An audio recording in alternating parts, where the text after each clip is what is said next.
Is this little piece of plastic the best budget wildlife photography lens on the market?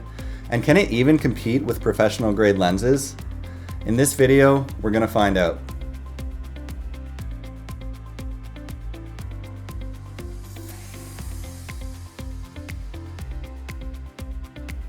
I've used the Canon RF 100-400 for almost 2 years now, and I've had the chance to use the lens in several different shooting scenarios. This review won't just be me reading specs off the website or taking a quick trip to a local park. This will be based on my extensive experience using the lens in the field. Not only will I share my own experience using this lens, but I'll share the experience of others who have also used this lens for a long period of time. Let's get into it.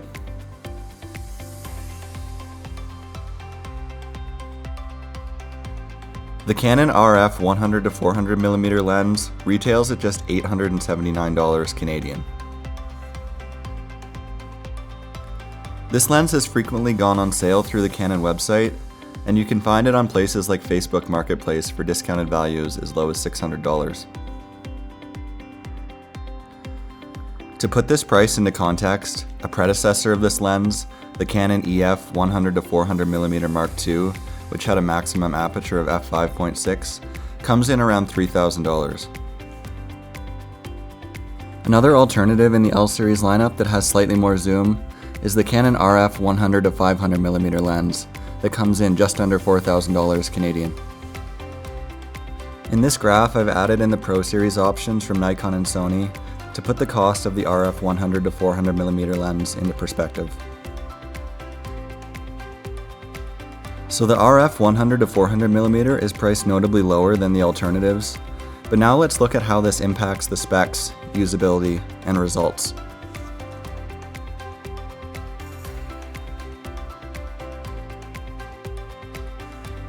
The most notable spec of the Canon RF 100-400mm lens compared to its alternatives is the smaller maximum aperture at 400mm of f8. This smaller maximum aperture captures less light than the alternatives and typically results in photos where the background appears to be more in focus. This great blue heron shot and the following gray-crowned rosyfinch shot are great examples of where a wider aperture would have helped to provide a cleaner background.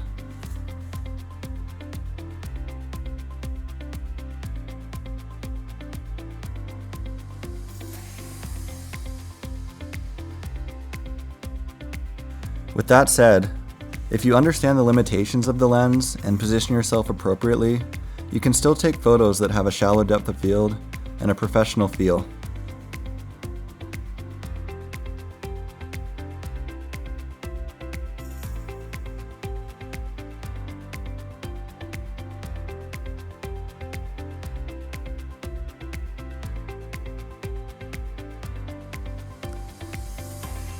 While the RF 100-400mm has a notably smaller aperture than the alternatives, what you lose in aperture has a direct trade-off with both the size and weight of the lens. When unextended, the lens has a length of under 7 inches and it weighs about 1.4 pounds.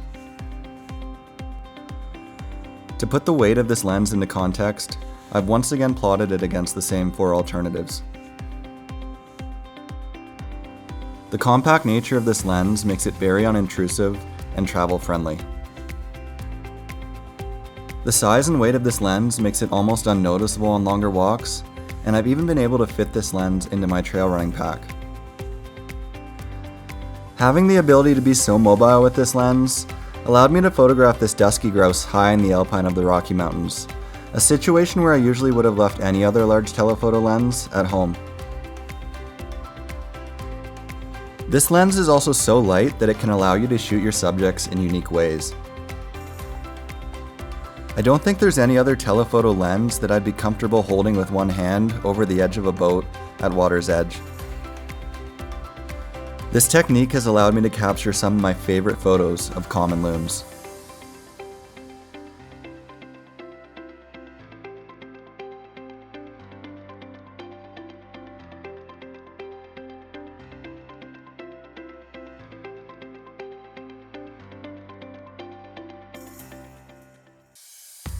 The RF 100-400mm is an externally zooming lens with a fairly simple design. While this lens is not weather sealed and is mostly made of plastic and other composite materials, I've still found it to be very durable, having certainly put it through its paces in the field.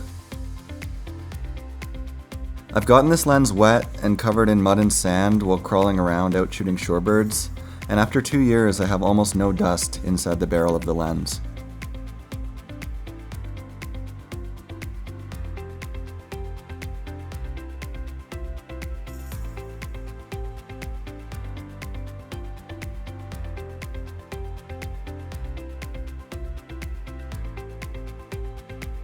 I will say that one of the most annoying things about this lens is that it doesn't come with a lens hood in the box. I'm not really sure what Canon was thinking here, but nonetheless, you can pick up a third-party lens hood from Amazon for about $20.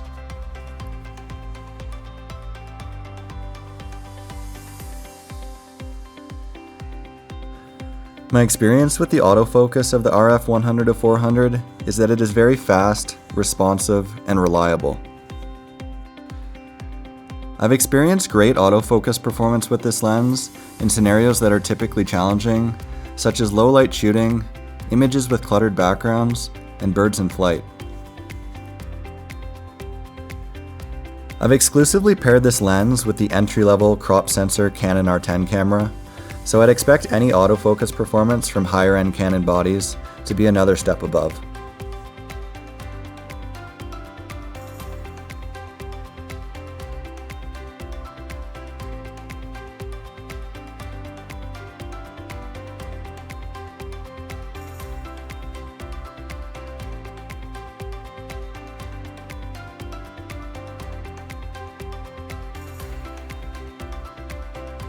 The RF 100-400mm lens has 5.5 stops of image stabilization, which is comparable to most of the alternatives in this zoom range. In my experience, the image stabilization in this lens works exceptionally well. I've leveraged the image stabilization in this lens to compensate for the smaller aperture by comfortably shooting at slower shutter speeds in low light situations.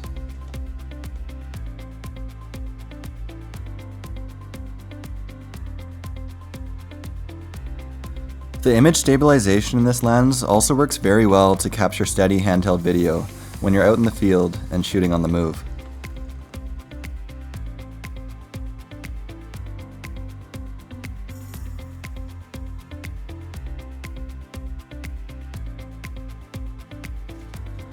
The RF 100-400mm lens has the unique ability to focus at very close distances.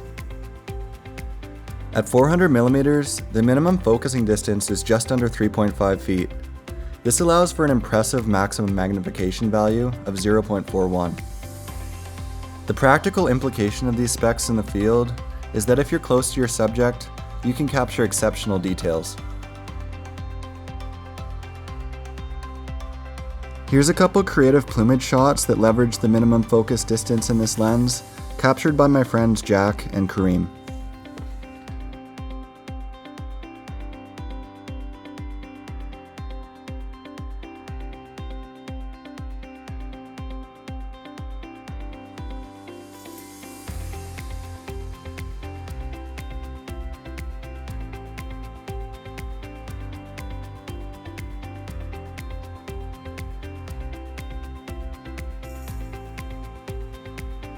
In the past, my experience with entry-level telephoto zooms is that the image quality is nowhere near what is seen in the L series or Pro series lineups.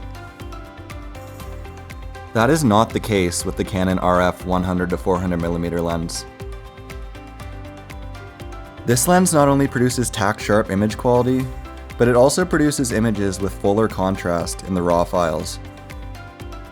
Take a look at the details resolved in this cliff swallow photo, taken in ideal lighting conditions.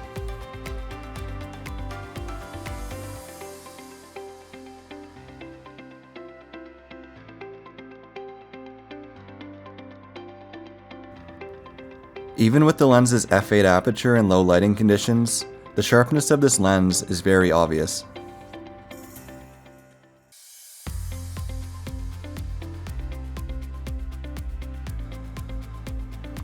Let's take a look at a few more photos from other photographers that show off this lens's ability to capture sharp, professional-looking photos.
While the Canon RF 100-400mm is marketed as an entry-level budget lens, when used within its limitations, it is certainly capable of producing professional level results.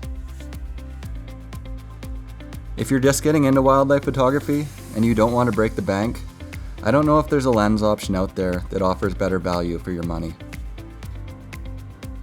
Even if you already have a large 600 or 800mm lens, the compact nature of the RF 100-400mm offers something truly unique for wildlife photography.